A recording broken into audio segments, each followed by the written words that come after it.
पप्पा हे बघा. काय रे? अहो धावण्या शर्यतीत माझा पहिला क्रमांक आलाय बघा. सर्टिफिकेट आणि मेडल बक्षीस म्हणून 50 रुपये बी दिले ती. नुसतं खेळ खेळ करत जाऊ नका. खेळानं काय पोट भरत नाही. जरा अभ्यास बी करत जावा. जा आता हातपाय तोंड तुझा जा. पप्पा हा? नको 50 रुपये तुमच्याकडेच ठेवा.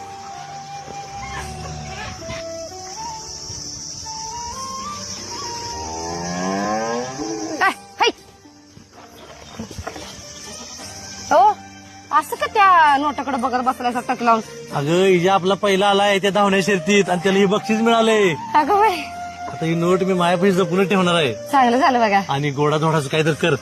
सांजा हा करते. सांजा बिंजा काहीतरी कर. कुठे इजा? बरोबर, पहिला आलाय पोरी. इजा कुठे आहे? हाय तिकडे गेला हातपाय धुवायला. इजा अरे इजा इथं बसलायस बाई तू.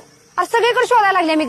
अरे तू शाळेत पहिला आलायस म्हणते पळण्याच्या शर्तीत सर्टिफिकेट ते मिळाले म्हणा आणि इथं का तोंड फाडून बसलायस मग? अगं काय ते खेळात पहिला नंबर काढून उपयोग नाही बा माझा. का आता काय झालं?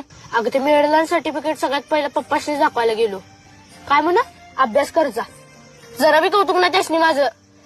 कळतं की त्यांच्या वागण्यावरनं. तू बापावर राग धरून इथे येऊन बसलायस आणि तो बाप तिथं तुझा पहिला नंबर आलाय म्हणून गोडाधोडाचं कर म्हणून सांगायला लागलाय आणि ती नोट तू दिलायस का नाही तर ती जपून ठेवायला लागलाय.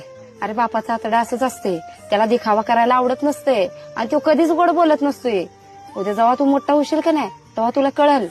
जगातली सगळी गोड बोलून तुझा फायदा उचलतील पण बाप प्रत्येक वळणावर तुला कठोर बोलूनच वटणीवर आणत असतोय. तो कधीच तुझ्या संग गोड नीट बोलणार नाही. आणि हे बघ त्याचा आनंद असू दे नाहीतर दुःख असू दे तो कवाच तुझ्या पुढे व्यक्त होणार नाही. तो काय आहे की नाही ते फक्त मलाच माहितीये. त्यामुळे त्याच्यावर राग आणि चिडचिड करू नकोस. काय